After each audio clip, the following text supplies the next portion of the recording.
నమస్కారం వార్తలకి స్వాగతం నా పేరు రవి ముందుగా వార్తల్లోని ముఖ్యాంశాలు ప్రధాని మోదీ నేతృత్వంలో కేంద్ర కేబినెట్ సమావేశం దేశంలో మరో 4 సెమీ కండక్టర్ ప్రాజెక్టుల ఏర్పాటుకు పచ్చజెండా ఏపీ సహా ఒడిశా పంజాబ్లో ఏర్పాటు కానున్నాయన్న కేంద్ర మంత్రి అశ్విని వైష్ణవ్ 5800 కోట్లతో లక్నో మెట్రో ఫేజ్ 1బికి ఆమోదం కేంద్ర గనులు ఖనిజాల సవరణ బిల్లు 2025కు లోక్సభ ఆమోదం క్రిటికల్ మినరల్స్ మిషన్ను సమర్థవంతంగా ముందుకు తీసుకెళ్లే లక్ష్యంతో బిల్లు తెచ్చామన్న కిషన్ రెడ్డి పౌరసత్వానికి ఆధార్ ప్రమాణం కాదన్న సుప్రీంకోర్టు కేవలం గుర్తింపు ధృవీకరణ మాత్రమేనని అత్యున్నత న్యాయస్థానం స్పష్టీకరణ రాష్ట్రంలో హైబ్రిడ్ యాన్యుటీ మోడ్లో 13,000 కిలోమీటర్ల మేర రోడ్ల నిర్మాణం మెరుగైన రహదారి సౌకర్యాలు కల్పించడమే లక్ష్యమన్న మంత్రి కోమటిరెడ్డి డిప్యూటీ సీఎం బట్టి విక్రమార్క మంత్రి శ్రీధర్ బాబుతో యునైటెడ్ కింగ్డమ్ పారిశ్రామిక బృందం భేటీ రాష్ట్రంలో 2,500 కోట్లతో మాల్స్ ఆసుపత్రులు హోటల్స్ ఏర్పాటు చేసేందుకు ఆసక్తి కనబరిచిన ప్రతినిధి వర్గం రాష్ట్ర వ్యాప్తంగా నేడు రేపు భారీ నుంచి అతి భారీ వర్షాలు కురిసే అవకాశం పలు జిల్లాలకు హెచ్చరికలు జారీ చేసిన హైదరాబాద్ వాతావరణ కేంద్రం భారీ వర్షాల నేపథ్యంలో జీహెచ్ఎంసీ పరిధిలో ట్రాఫిక్ అలర్ట్ జారీ చేసిన అధికారులు చరిత్ర సృష్టించిన నమ్రత భత్రా 51 కేజీల కేటగిరీలో సిల్వర్ సాధించిన తొలి భారతీయురాలుగా రికార్డు ఇక వివరాలు కేంద్ర మంత్రివర్గం ఈరోజు ప్రధానమంత్రి నరేంద్ర మోదీ అధ్యక్షతన సమావేశమై పలు కీలక నిర్ణయాలు తీసుకుంది కొత్తగా మరో 4 సెమీ కండక్టర్ ప్రాజెక్టులకు ఆమోదం తెలిపింది లక్నో మెట్రో ఫేజ్ 1బి నిర్మాణానికి అరుణాచల్ ప్రదేశ్లో 700 మెగావాట్ల జల విద్యుత్ ప్రాజెక్టుకు ఆమోదం తెలిపింది దేశంలో పెరుగుతున్న ప్రపంచ స్థాయి చిప్ డిజైన్ సామర్థ్యాలను పూర్తి చేసే దిశగా చర్యలు తీసుకోవడంతో పాటు జల విద్యుత్ ఉత్పత్తి పెంపు పట్టణ రవాణా బలోపేతంపై ప్రభుత్వం దృష్టి కేంద్రీకరించిందని కేంద్ర సమాచార ప్రసార శాఖ మంత్రి అశ్విని వైష్ణవ్ తెలిపారు ఆ వివరాలు చూద్దాం ప్రధానమంత్రి నరేంద్ర మోదీ అధ్యక్షతన సమావేశమైన కేంద్ర మంత్రివర్గం ఇండియా సెమీ కండక్టర్ మిషన్ కింద మరో 4 సెమీ కండక్టర్ ప్రాజెక్టులకు ఆమోదం తెలిపింది ఈ 4గింట్లో ఒకదాన్ని ఆంధ్రప్రదేశ్లో ఏర్పాటు చేయనున్నారు ఈ 4 ప్రతిపాదనలు దాదాపు 4,600 కోట్ల రూపాయల పెట్టుబడితో సెమీ కండక్టర్ తయారీ సౌకర్యాలను ఏర్పాటు చేస్తామని కేంద్ర మంత్రి అశ్విని వైష్ణవ్ మీడియాకు తెలియజేశారు టెలికాం ఆటోమేటివ్ డేటా సెంటర్లు కన్జ్యూమర్ ఎలక్ట్రానిక్స్ ఇండస్ట్రియల్ ఎలక్ట్రానిక్స్లో సెమీ కండక్టర్లకు పెరుగుతున్న డిమాండ్ దృష్ట్యా అదనంగా 4 సెమీ కండక్టర్ల ప్రాజెక్టును ఆమోదించడం జరిగిందన్నారు ఒడిశాలో సిసిఎం 3D గ్లాస్ ఏర్పాటు చేయబడతాయన్నారు సిడిఐఎల్ పంజాబ్లో ఏఎస్ఐపి ఆంధ్రప్రదేశ్లో ఏర్పాటు చేయబడుతుందన్నారు CCM Continental Device 3D Glass Solutions Inc advanced system in package అత్యంత కీలకమన్నారు आप सब जानते हैं कि सेमीकंडक्टर एक फाउंडेशनल इंडस्ट्री है, एक स्ट्रैटेजिक इंडस्ट्री है, एक ऐसी इंडस्ट्री है जिसके बिना कोई देश अपने मैन्युफैक्चरिंग सेक्टर को या अपने आप को एक विकसित देश की गिनती में नहीं कर सकता। ऐसी बड़ी इंडस्ट्री है ये। आज 4 सेमीकंडक्टर प्रोजेक्ट्स अप्रूव हुए हैं, 2 उड़ीसा में, 1 पंजाब में और 1 आंध्रा में।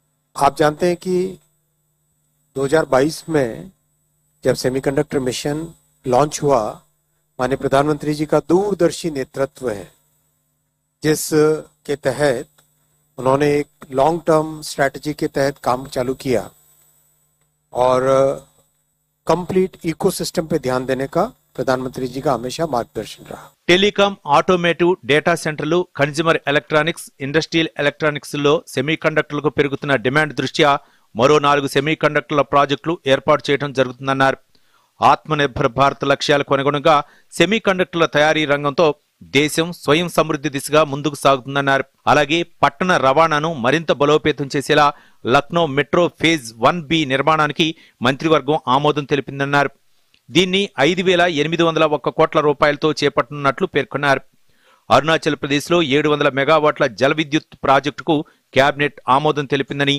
केंद्र मंत्री अश्विनी वैष्णव वेల్లడించారు बंसिरी इनको फीड करके बाद में एक ब्रह्मपुत्र नदी बड़ी एक बन के निकलती है और पहाड़ों से निकलने वाली बहुत सारी, तो इससे कई अपॉर्चुनिटीज क्रिएट होती है। ये उसका डिस्ट्रिक्ट वाला मैप है जिसमें आप अलग अलग डिस्ट्रिक्ट से आते हुए इन ट्रिब्यूटरीज को देख सकते हैं। इन ट्रिब्यूटरीज में बहुत बड़ा बेनिफिट ये है कि हिली एरिया होने के कारण, पहाड़ी एरिया होने के कारण run of the river power projects बनाए जा सकते हैं। तो रन ऑफ द रिवर में ये फायदा होता है कि एक ही नदी पर मल्टीपल प्रोजेक्ट्स बनाए जा सकते हैं। एक ऊपर बनाया, फिर बीच में बनाया, फिर तीसरा बनाया, फिर चौथा बनाया। एक ही नदी से मल्टीपल टाइम्स इलेक्ट्रिसिटी जनरेट की जा सकती है। Bureau report, Doordarshan news. బీహార్లో ఓటర్ల జాబితా ప్రత్యేక సమగ్ర సవరణ ఎస్ఐఆర్ వివాదం నేపథ్యంలో సుప్రీంకోర్టు కీలక వ్యాఖ్యలు చేసింది. Aadhaar card, electoral photo identity card, ration కార్డును పౌరసత్వ రుజువుగా పరిగణించలేమని జస్టిస్ సూర్యకాంత, జస్టిస్ జోయ్ మాల్యా బాగ్చీల ధర్మాసనం స్పష్టం చేసింది. ఆధార్ కార్డు వివిధ సేవలకు గుర్తింపు డాక్యుమెంట్గా ఉపయోగపడుతుంది, కానీ పౌరసత్వాన్ని నిర్ధారించే సాక్ష్యం కాదని ఆధార్ యాక్ట్ 2016 సెక్షన్ 9 ప్రకారం ఇది కేవలం గుర్తింపు ధృవీకరణకు మాత్రమేనని కోర్టు తెలిపింది.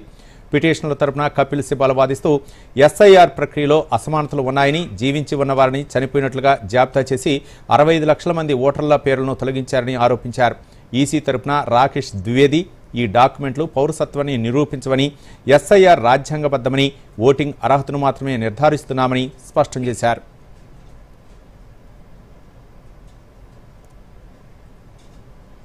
కేంద్ర గనులు ఖనిజాల సవరణ బిల్లు 2025కు లోక్సభ ఆమోదం తెలిపింది.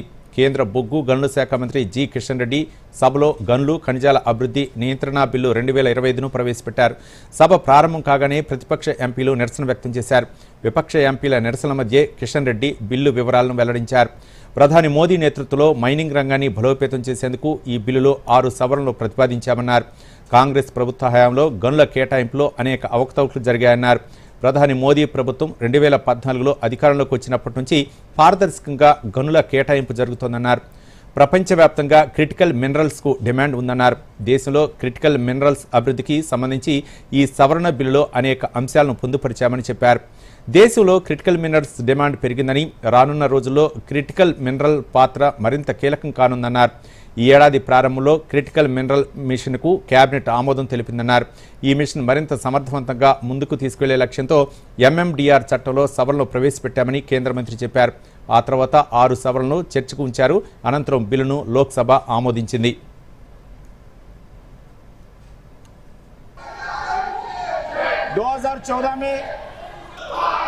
आदरणीय नरेंद्र मोदी जी प्रधानमंत्री बनने से पहले देश का माइनिंग सेक्टर का स्थिति क्या थी सभी लोगों को मालूम है। कांग्रेस के राज में माइंस के बारे में हर दिन मीडिया में हर दिन हेडलाइंस, ब्रेकिंग लाइंस में होता था। अलग अलग कोर्ट्स, अलग अलग जजमेंट भी दिया गया। आज सुप्रीम कोर्ट जजमेंट के बाद आदरणीय प्रधानमंत्री नरेंद्र मोदी जी उनके नेतृत्व में 2014 में, 2021 में, 2023 में एमएमडीआर एक्ट को 3 बार रिफॉर्म्स लाए गए। రాష్ట్రంలో ఎకో టూరిజం అభివృద్ధిపై దృష్టి సారించాలని ముఖ్యమంత్రి రేవంత్ రెడ్డి అధికారులకు సూచించారు. భారీ విస్తీర్ణాల్లో ఉన్న అటవీ ప్రాంతాలు, నదులు, జలపాతాలను సద్వినియోగం చేసి ప్రణాళికలు రూపొందించాలని ఆదేశించారు. అటవీ శాఖపై ముఖ్యమంత్రి సమీక్షా సమావేశం నిర్వహించారు. అమరాబాద్, కవ్వాల్ టైగర్ రిజర్వ్ ఫారెస్టులున్న తెలంగాణ వాసులు ఇతర రాష్ట్రాల్లోని బందిపుర, తడోభా వంటి ప్రాంతాలకు పులుల సందర్శనకు వెళ్తున్నారని సీఎం అన్నారు. అమరాబాద్, కవ్వాల్ టైగర్ రిజర్వ్ ఫారెస్టులకు సందర్శకుల సంఖ్య పెంచేలా సౌకర్యాలు కల్పించాలన్నారు. అటవీ, రెవెన్యూ శాఖల మధ్య భూ వివాదాల పరిష్కారానికి సంయుక్త సర్వే చేపట్టాలని సూచించారు. హైదరాబాద్ తర్వాత రాష్ట్రంలో పెద్ద నగరమైన వరంగల్లో జూను ప్రభుత్వ, ప్రైవేటు భాగస్వామ్యంతో అభివృద్ధి చేసేందుకు ఉన్న అవకాశాలపై అధ్యయనం చేయాలన్నారు. అటవీ శాఖ పరిధిలో చేపడుతున్న రహదారులు, ఇతర అభివృద్ధి పనులకు అవసరమైన అనుమతుల విషయంలో సంబంధిత శాఖలు సమన్వయంతో పనిచేయాలన్నారు. సమీక్షలో అటవీ శాఖ మంత్రి కొండా సురేఖ, సంబంధిత అధికారులు పాల్గొన్నారు.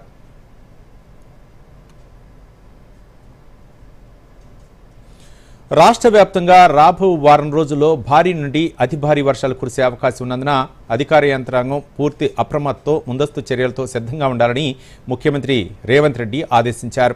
వాతావరణ పరిస్థితులపై అన్ని జిల్లాల కలెక్టర్లు, ఉన్నతాధికారులతో ముఖ్యమంత్రి వీడియో కాన్ఫరెన్స్ నిర్వహించారు. భారీ వర్షాల నేపథ్యంలో ముందస్తు చర్యలపై దిశానిర్దేశం చేశారు. రానున్న 3 రోజులు అధికారులు, ఉద్యోగులు, సిబ్బంది సెలవులు రద్దు చేయాలని ఆదేశించారు. హైదరాబాద్తో పాటు వరద ప్రభావం ఎక్కువగా ఉండే జిల్లాల్లో ముందస్తు చర్యలు చేపట్టాలని సూచించారు. హైదరాబాద్లో ట్రాఫిక్, శాంతి భద్రతల విషయంలో పోలీసుల సేవలను వినియోగించుకోవాలన్నారు. మంత్రులు శ్రీధరబాబు, కోమటిరెడ్డి వెంకటరెడ్డి, ప్రభుత్వ ప్రధాన కార్యదర్శి రామకృష్ణారావు, డీజీపీ జితేందర్, ఉన్నతాధికారులు ఈ కార్యక్రమంలో పాల్గొన్నారు.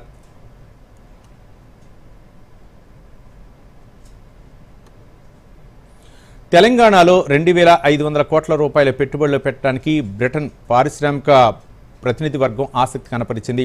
ఈ మేరకు ఉప ముఖ్యమంత్రి బట్టి విక్రమార్క పరిశ్రమల శాఖ మంత్రి శ్రీధర్ బాబుతో సచివాలయంలో సమావేశమైంది. రాష్ట్రంలో మాల్స్, ఆసుపత్రులు, హోటల్స్ ఏర్పాటుపై ఉప ముఖ్యమంత్రి బట్టి విక్రమార్కతో చర్చలు జరిపారు. ఉప ముఖ్యమంత్రి బట్టి విక్రమార్కతో భేటీ అయిన వారిలో జైల్స్ మొంబ్రే, మార్క్ ఆప్షన్, కోనాల్ ఫెరెట్, నాగెన్ సనత్ కుమార్, సాయి రత్నాకర్, పెంటపాటి, ఫణి గుడివాడ తదితరులు ఉన్నారు. పెట్టుబడులను స్వాగతించడంతో పాటు ఉత్పాదకత, ఉపాధి అవకాశాలు కల్పించడానికి ప్రభుత్వం చర్యలు తీసుకుంటుందని ఉప ముఖ్యమంత్రి తెలిపారు. ప్రభుత్వం పెట్టుబడులకు అనుకూలమైన విధానాలను ప్రోత్సహిస్తుందని అన్నారు. కాలుష్యకారక పరిశ్రమలను హైదరాబాద్ ఔటర్ రింగ్ రోడ్డు వెలుపలకు తరలించే ప్రక్రియను వేగవంతం చేయాలని డిప్యూటీ సీఎం మల్లు బట్టి విక్రమార్క సంబంధిత అధికారులను ఆదేశించారు. డాక్టర్ బిఆర్ అంబేద్కర్ సచివాలయంలో ఆదాయ వనరుల సమీకరణ కేబినెట్ సబ్ కమిటీతో డిప్యూటీ సీఎం సమావేశమయ్యారు. ఈ సందర్భంగా కమర్షియల్ ట్యాక్స్, మైనింగ్ శాఖల్లో ఆదాయ ఆర్జనలో మెరుగైన పనితీరు కనబరిచిన అధికారులను కేబినెట్ సబ్ కమిటీ అభినందించింది. సమావేశంలో రాజ్య స్వగృహ, హౌసింగ్ బోర్డు శాఖలో ప్రభుత్వ ప్రతిపాదనలు ప్రగతిపై సమీక్షా సమావేశం నిర్వహించారు. సమావేశంలో మంత్రి ఉత్తమ్ కుమార్ రెడ్డి, ఆర్థిక, R&B, కమర్షియల్ ట్యాక్స్, ఇంధన, పరిశ్రమల శాఖ ప్రిన్సిపల్ సెక్రటరీలు పాల్గొన్నారు.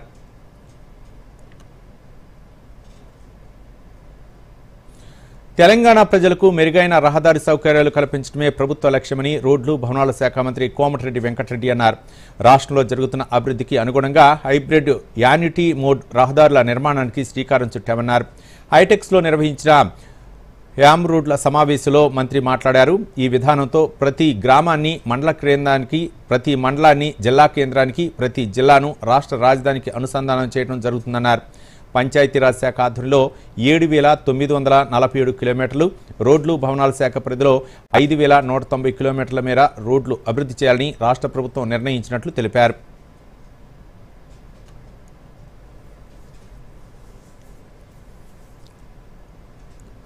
ఇప్పుడు ప్రకటనలు.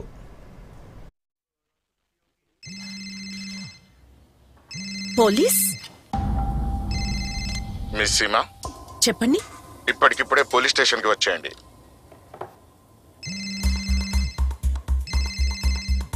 ఆగండి, లేదంటే ఇంటికే వస్తాం. కానీ నేను ఎందుకు? ఒక్కరే వేరే గదిలోకి వెళ్ళండి. మీ బాబు మా కస్టడీలో ఉన్నాడు. ఇంకా మీరేమో డిజిటల్ అరెస్ట్ లో ఉన్నారు. Digital arrest? ₹1,00,000 ఇవ్వండి, బతికిపోతారు. ఇంత డబ్బా? సరే, ఒక పని చేయండి, ఒక లింక్ పంపాము. ఇప్పుడు ప్రాసెసింగ్ కోసం 30,000 పంపండి, లేదంటే మీ బాబు జైలుకు వెళ్తాడు. జైల్కి నువ్వే వెళ్తావు. నీ మొహం రికార్డ్ అయింది. అరే, డిజిటల్ అరెస్ట్ అనేది ఏదీ లేదు. ఇదంతా మోసం. అందుకే కంగారు పడకండి.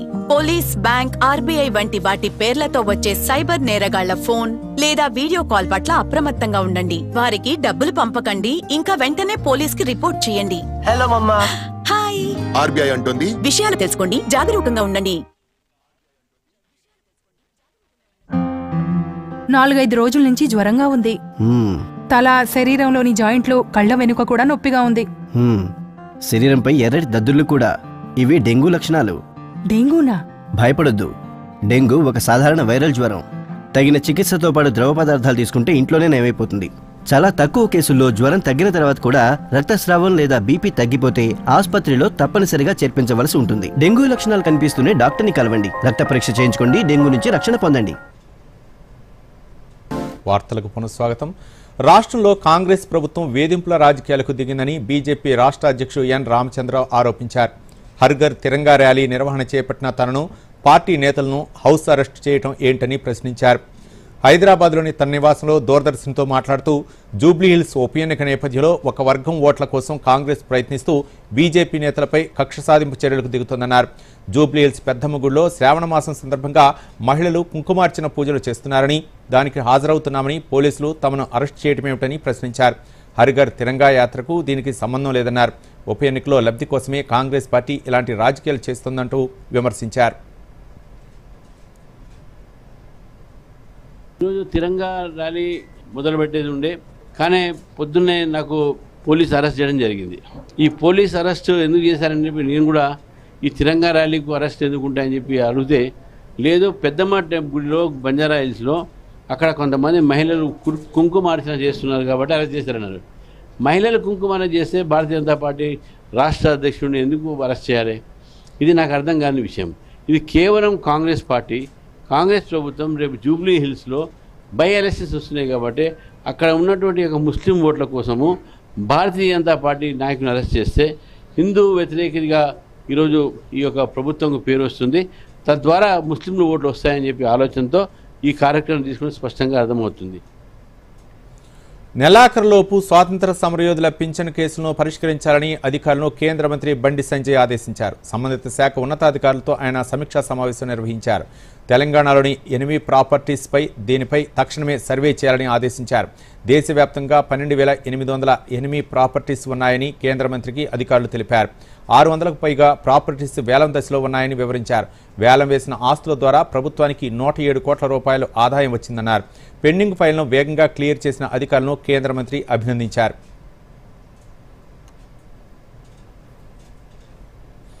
రాష్ట్రంలోని పలు జిల్లాల్లో నేడు రేపు భారీ నుంచి అతి భారీ వర్షాలు కురుస్తాయని హైదరాబాద్ వాతావరణ కేంద్రం తెలిపింది.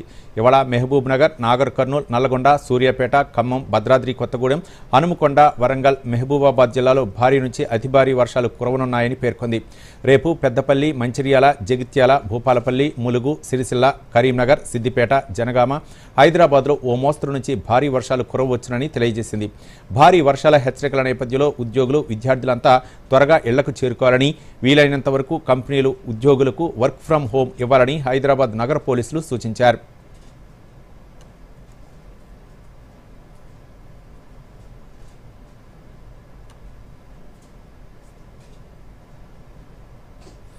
రేపు బంగాళాఖాతంలో అల్పపీడనం ఏర్పడే అవకాశం ఉందని హైదరాబాద్ వాతావరణ కేంద్రం డైరెక్టర్ డాక్టర్ నాగరత్న తెలిపారు.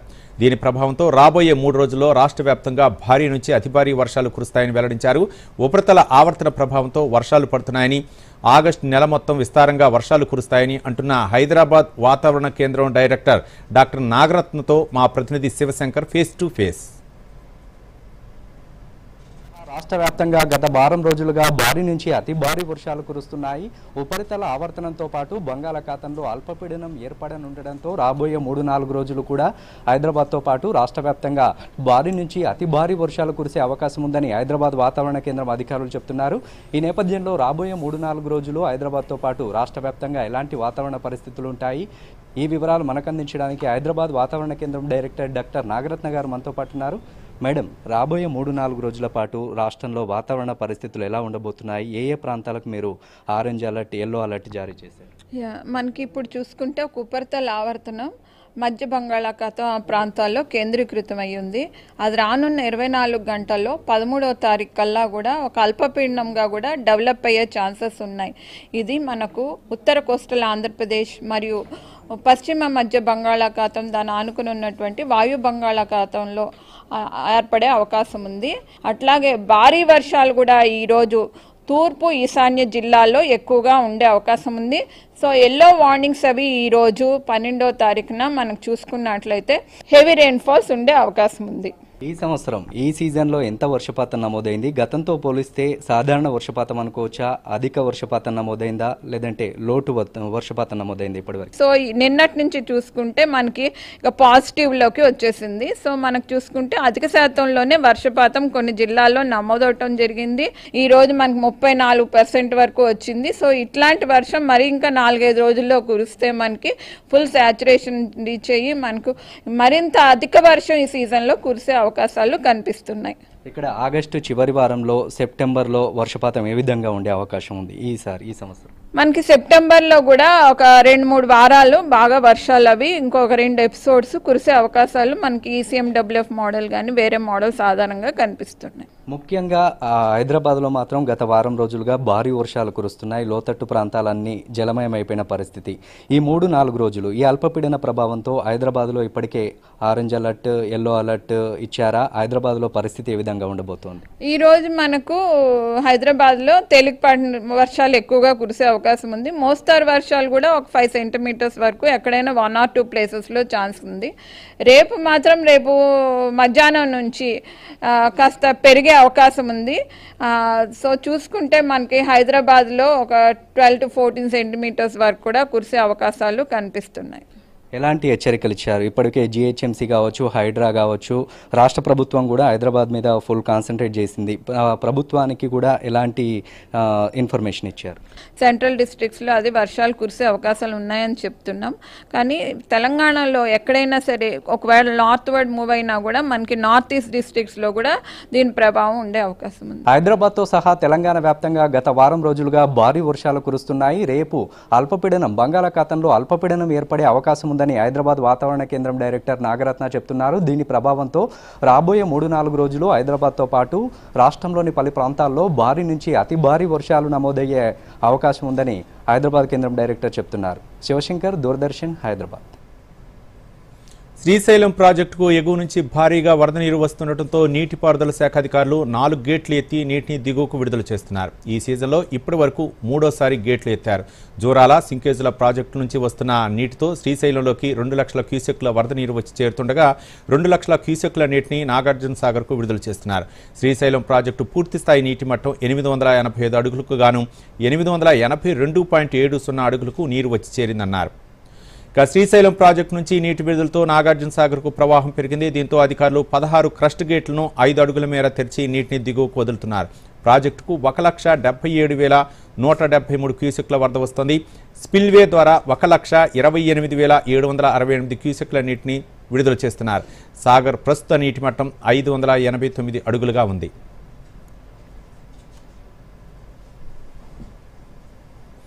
కేంద్ర మంత్రి బండి సంజయ్కి భారత రాష్ట్ర సమితి కార్యనిర్వాహక అధ్యక్షుడు కేటీ రామారావు లీగల్ నోటీసులు పంపారు. ఫోన్ ట్యాపింగ్ కేసులో అసత్యాలు మాట్లాడారని అందులో పేర్కొన్నారు. కేంద్ర మంత్రిగా ఉండి బాధ్యతారహితంగా మాట్లాడారని అన్నారు. ఒక ప్రజాప్రతినిధిపై అసత్య ఆరోపణలు చేయడం సరికాదన్నారు. రాజకీయ ఉనికి కోసమే అసత్య ఆరోపణలు చేస్తున్నారని తెలిపారు. తనకు వెంటనే క్షమాపణ చెప్పాలని డిమాండ్ చేశారు. భవిష్యత్తులోనూ అసత్య ఆరోపణలు చేయకుండా ఉండాలని కేటీఆర్ కోరారు.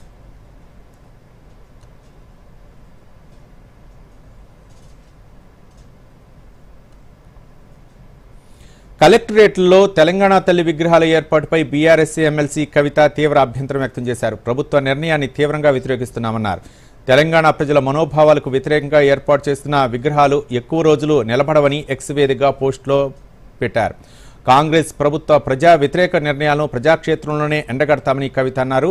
రాష్ట్రంలో మళ్లీ వచ్చేది బీఆర్ఎస్ ప్రభుత్వమేనని, కాంగ్రెస్ ప్రభుత్వం రూపొందించిన తెలంగాణ తల్లి విగ్రహాలను సకల మర్యాదలతో గాంధీ భవన్కు పంపిస్తామని కవిత ట్వీట్ చేశారు.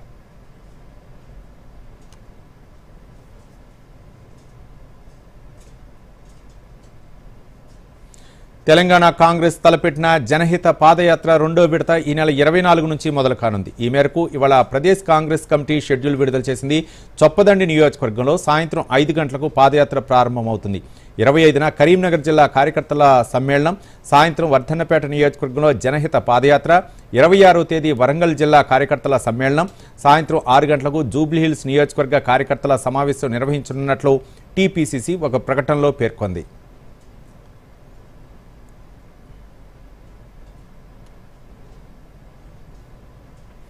నల్గొండ జిల్లా పానగల్లోని ఉదయ సముద్రం చెరువు వద్ద సూర్యాపేట ఎమ్మెల్యే జగదీష్ రెడ్డి నిరసన వ్యక్తం చేశారు. కృష్ణానదిలోకి భారీగా వరద నీరు వచ్చి చేరినప్పటికీ జిల్లాలో పూర్తి స్థాయిలో చెరువులు నింపడం లేదని, మేజర్లు, డిస్ట్రిబ్యూటర్ల కింద నీళ్లు విడుదల చేయడం లేదన్నారు.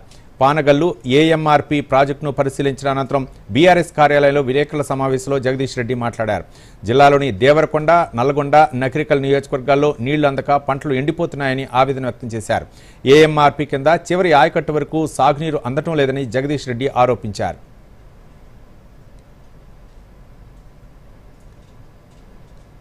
నల్గొండ నియోజకవర్గం కావచ్చు, దేవరకొండ కావచ్చు, నకరికల్ కావచ్చు, కొద్ది గ్రామాలు నాగార్జున సాగర్ సంబంధించి కావచ్చు.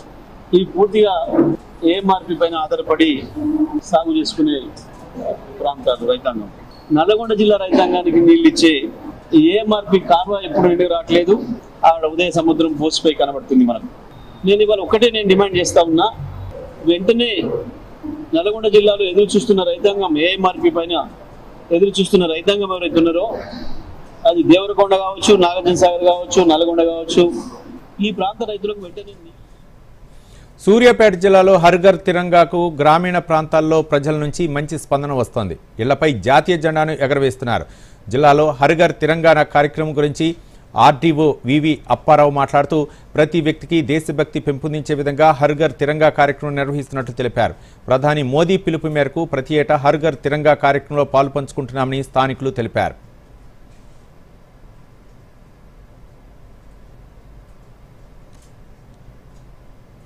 భారత ప్రభుత్వం ఆగస్టు 2వ తారీఖు నుంచి 15వ తారీఖు వరకు ఈ తిరంగాని, ఈ జెండాని ప్రతి గ్రామంలో, ప్రతి ఇంటికి దేశ సమగ్రత, సమైక్యతని దృష్టిలో పెట్టుకొని ప్రతి ఇంటి మీద ఆజాదీ కా అమృత మహోత్సవంలో భాగంగా ఈ జెండాని ప్రతి ఇంటి మీద ఎగరవేయాలని, మన వ్యక్తిగతం కంటే జాతీయ జెండా గొప్పతనాన్ని అందరికీ తెలియపరచాలని ప్రభుత్వం ప్రతి ఒక్కరికి తెలియపరచుకోవచ్చు. ఈ హర్ఘర్ తిరంగా యాత్రని ఇంకా సక్సెస్ చేయాలని, ఆజాదీ కా అమృతోత్సవంలో భాగంగా అందరికి అర్థమయ్యేటట్టు ప్రతి గ్రూపులకి, ప్రతి సభ్యులందరికీ కూడా మేము ప్రభుత్వం తరఫున తీసుకెళ్ళి ఈ కార్యక్రమాన్ని సక్సెస్ చేస్తామని కోరుకుంటున్నాం. హర్ఘర్ తిరంగా కార్యక్రమంలో భాగంగా మేము ప్రతి ఇంటి పైన కూడా జెండా ఎగరవేసుకుంటున్నాము. మాకు చాలా సంతోషంగా ఉంది. గతంలో ఇలా ఈ కార్యక్రమం ఉండేది కాదు. ఇప్పుడు కార్యక్రమం స్టార్ట్ చేసిన కాంచి మేము మా ఇంటి పైన ఎగరవేయటం మాకు దేశభక్తి పెంపొందించే విధంగా మాకు చాలా తోడ్పాటుగా ఉంది. గతంలో ఆగస్టు 15కి జనవరి 26కి మాత్రమే జెండా ఎగరవేసే వాళ్ళం. హర్ఘర్ తిరంగా కార్యక్రమంలో భాగంగా నేడు ప్రతి ఇంటి పైన కూడా జెండా ఆవిష్కరణ చేయడం మాకు చాలా సంతోషంగా ఉంది. దాదాపు శతాబ్దం నాటి ఇండియన్ పోర్ట్స్ యాక్ట్ 1908 స్థానంలో దేశవ్యాప్తంగా పోర్టు కార్యకలాపాలను ఆధునీకరించడానికి, నియంత్రించడానికి రూపొందించిన ఇండియన్ పోర్ట్స్ బిల్లు 2025ను లోక్సభ ఆమోదించింది. కొత్త బిల్లు పోర్టు నిర్వహణను క్రమబద్ధీకరించడం, ఫీజులు, టారిఫ్లకు స్పష్టమైన మార్గదర్శకాలను నిర్ణయించనుంది. అంతర్జాతీయ సముద్ర ప్రమాణాలకు అనుగుణంగా పర్యావరణ పరిరక్షణను అమలు చేయడం లక్ష్యంగా చట్టాన్ని తీసుకొచ్చింది కేంద్రం. లోక్సభ ఈ నెల 18వ తేదీ వరకు వాయిదా పడింది. సభ సాయంత్రం 4:30 తిరిగి ప్రారంభమయ్యాక కూడా విపక్షాల నిరసనలు కొనసాగాయి. కేంద్ర ఎన్నికల సంఘం ఆరోపణలు చేస్తూ నినాదాలు చేశారు. ఈ నిరసనల మధ్య సభను జగదాంబికా పాల్ నిర్వహించారు. విపక్ష ఎంపీలు నిరసన ఆపాలని కోరినప్పటికీ వినిపించుకోలేదు.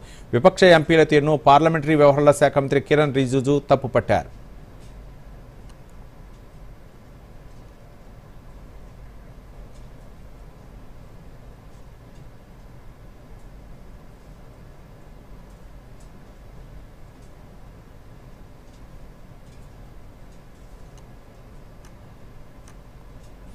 దేశీయ స్టాక్ మార్కెట్ సూచీలో నష్టాల్లో ముగిశాయి. ఉదయం లాభాల్లో ప్రారంభమైన సూచీలో రోజంతా ఒడిదుడుకులు ఎదుర్కొని ఆఖరికి నష్టాల్లో ముగిశాయి. సెన్సెక్స్ 368.49 పాయింట్ల నష్టంతో 80,235.59 వద్ద ముగిసింది. నిఫ్టీ 97.65 పాయింట్ల నష్టంతో 24,487.40 పాయింట్ల వద్ద స్థిరపడింది. డాలర్తో రూపాయి మార్కం విలువ ₹87.71గా ఉంది. సెన్సెక్స్ 30 సూచీలో Bajaj Finance, Trent, Hindustan Unilever, HDFC Bank, Eternal షేర్లు ప్రధానంగా నష్టపోయాయి. వరల్డ్ గేమ్స్లో నమ్రతా బత్రా చరిత్ర సృష్టించేది. వరల్డ్ గేమ్స్లో భారతదేశపు మొట్టమొదటి పతాక విజేతగా నిలిచింది. మహిళల 52 కేజీల విభాగంలో ఫైనల్లో చైనా క్రీడాకారిణి చేతిలో 0-2 తేడాతో ఓడిపోయి రజత పతకం గెలుచుకుంది.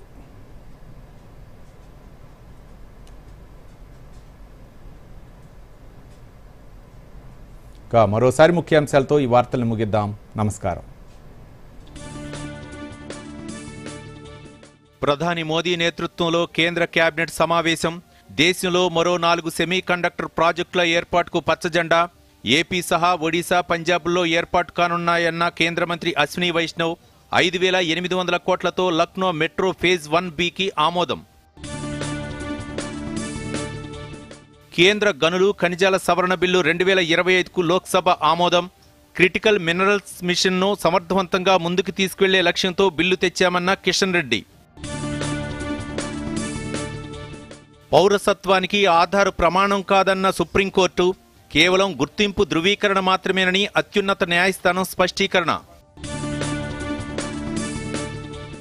రాష్ట్రంలో హైబ్రిడ్ యాన్యుటీ మోడ్లో 13,000 కిలోమీటర్ల మేర రోడ్ల నిర్మాణం, మెరుగైన రహదారి సౌకర్యాలు కల్పించడమే లక్ష్యమన్న మంత్రి కోమటిరెడ్డి. డిప్యూటీ సీఎం బట్టి విక్రమార్క, మంత్రి శ్రీధర్ బాబుతో యునైటెడ్ కింగ్డమ్ పారిశ్రామిక బృందం భేటీ. రాష్ట్రంలో 2,500 కోట్లతో మాల్స్, ఆసుపత్రులు, హోటల్స్ ఏర్పాటు చేసేందుకు ఆసక్తి కనబరిచిన ప్రతినిధి వర్గం. రాష్ట్ర వ్యాప్తంగా నేడు రేపు భారీ నుంచి అతి భారీ వర్షాలు కురిసే అవకాశం. పలు జిల్లాలకు హెచ్చరికలు జారీ చేసిన హైదరాబాద్ వాతావరణ కేంద్రం. భారీ వర్షాల నేపథ్యంలో జీహెచ్ఎంసీ పరిధిలో ట్రాఫిక్ అలర్ట్ జారీ చేసిన అధికారులు. చరిత్ర సృష్టించిన నమ్రతా భత్రా 51 కేజీల కేటగిరీలో సిల్వర్ సాధించిన తొలి భారతీయురాలుగా రికార్డు. దూరదర్శన్ యాదగిరి వార్తలను ఇప్పుడు సోషల్ మీడియాలో కూడా చూడొచ్చు. యూట్యూబ్ అయితే డిడి న్యూస్ తెలంగాణ, ఎక్స్ వేదికగా అయితే DD news Telangana @DD Yadagiri news, Facebook అయితే డిడి న్యూస్ తెలంగాణలో చూసి సబ్స్క్రైబ్ చేసి లైక్ చేయండి,